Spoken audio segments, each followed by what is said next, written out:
Merci Madame la maire, Monsieur le préfet, chers collègues. 20 semaines que des milliers de personnes défilent dans toute la France.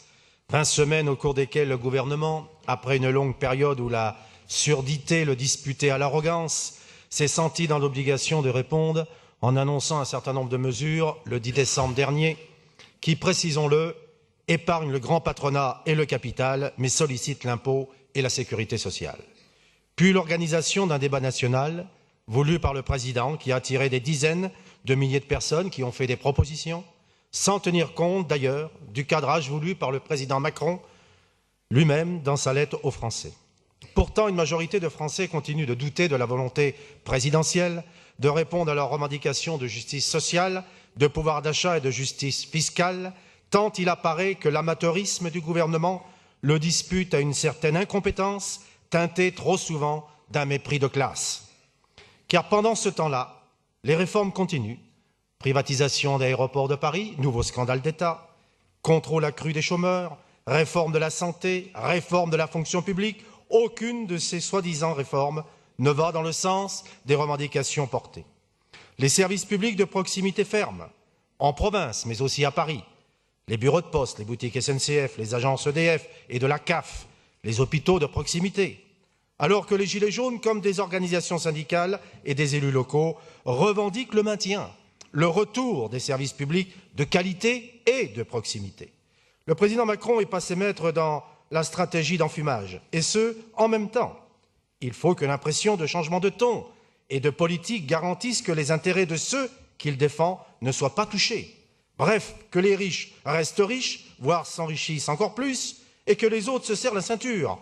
Et surtout qu'ils soient solidaires, comme on le demande par exemple aux retraités, qui doivent accepter le gel des pensions, la hausse de la CSG, la désindexation des pensions sur les prix, donc la baisse de leur pouvoir d'achat. Est-ce à dire que, comme élus parisiens, nous ne sommes pas choqués par les scènes de violence qui ont émaillé les manifestations parisiennes plusieurs samedis de suite? Est-ce à dire que nous ne sommes pas conscients des difficultés de certains commerçants confrontés à ces dégradations et qu'elles n'ont pas de conséquences sur l'emploi et plus largement sur l'économie? Est-ce à dire que nous trouvons normal que l'on s'attaque à des kiosques à journaux, à du mobilier urbain dont les coûts de réparation restent pour l'instant à la charge de la ville de Paris? Non, et 3 fois non. Mais en rester au constat ne fait pas avancer les choses.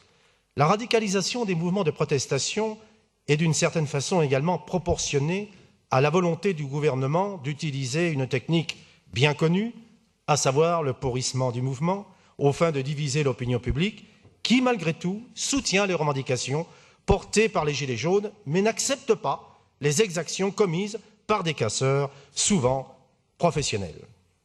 Monsieur le préfet, mon long parcours de militant, de dirigeant syndical et d'organisateur de grandes manifestations revendicatives m'autorise à avoir une opinion sur la gestion du maintien de l'ordre. Cela fait plusieurs années, on peut faire remonter le phénomène aux manifestations de Citol et de Gênes en 2001, mais aussi en France ces dernières années, notamment à partir des manifestations contre la loi travail.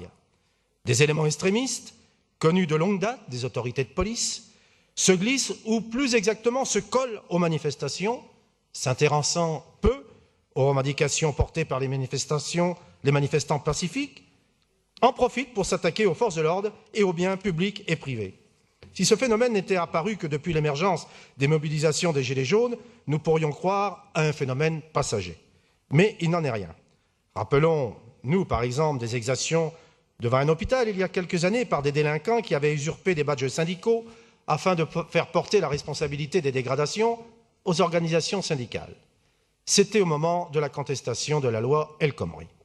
L'émergence ces dernières années de nouvelles formes de mobilisation, d'occupation de l'espace public interpelle donc les conditions du maintien de l'ordre. A-t-on tiré tous les enseignements de ces agissements, de ces débordements? Manifestement, non. Monsieur le préfet, vous le savez, la responsabilité du maintien de l'ordre dans l'espace public relève bien de la responsabilité du gouvernement et des forces de l'ordre. Dans le cadre de manifestations sociales, les organisateurs ont, eux, la responsabilité d'assurer la sécurité de leurs cortèges respectifs. Il y a chez nombre de nos concitoyens une incompréhension des méthodes employées par les forces de l'ordre, alors qu'elles assistent à des pillages et du caillassage de magasins, à des voitures à qui on met le feu. Cette doctrine 100 fois répétée par les différents préfets et ministres de l'Intérieur nous dit qu'il vaut mieux des dégradations de commerces, de voitures ou de mobilier urbain que de blessés sur la voie publique. Je serais prêt à vous entendre si nous n'avions pas eu à connaître au cours des récentes manifestations un nombre important de blessés, et de blessés graves. Certains sont handicapés à vie, suite à des tirs de grenades et de LBD, qui, vous le savez, sont totalement interdites dans nombre de pays européens qui ont aussi à connaître des manifestations importantes, voire violentes, et dont nous réitérons ici notre demande d'interdiction. De plus, et vous le savez, les personnels en charge du maintien de l'ordre sont épuisés, exaspérés, aussi des revirements en matière de doctrine du maintien de l'ordre. Leurs organisations syndicales se plaignent à juste titre d'un certain nombre de dysfonctionnements dans la transmission des ordres. Vous avez d'ailleurs évoqué dans votre propos liminaire, Monsieur le Préfet, d'un besoin de clarté. Faut-il rappeler ici que les policiers sont les exécutants d'ordres et de consignes venus de leur hiérarchie, qui peut aller jusqu'au sommet de l'État, puisque le président Macron s'est lui-même exprimé sur le sujet. Ces manifestations violentes ont eu aussi pour conséquence le renforcement de l'arsenal juridique pour empêcher, voire interdire les manifestations. Nous le savons toutes et tous, les lois d'exception ont tendance à devenir la norme. Et la logique des gouvernements est toujours d'utiliser ces lois contre celles et ceux qui protestent ou mettent en cause les orientations politiques ou sociales d'un gouvernement. La majorité macronienne, à la demande du gouvernement, a voté une proposition de loi proposée par la droite, dite loi anti-casseurs, que d'aucuns d'ailleurs qualifient anti-manifestants. Il faut remonter à Michel Poniatowski à la fin des années 70 pour retrouver des textes aussi contraignants et d'inspiration liberticide.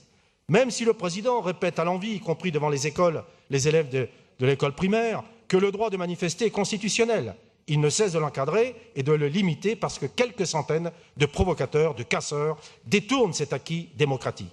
Monsieur le Préfet, la loi vous confère l'autorité sur le maintien de l'ordre à Paris.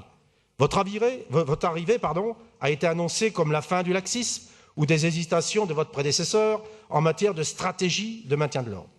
Saurez-vous, mieux que ceux qui vous ont précédé, faire la part des choses entre des manifestants pacifiques et des provocateurs extrémistes?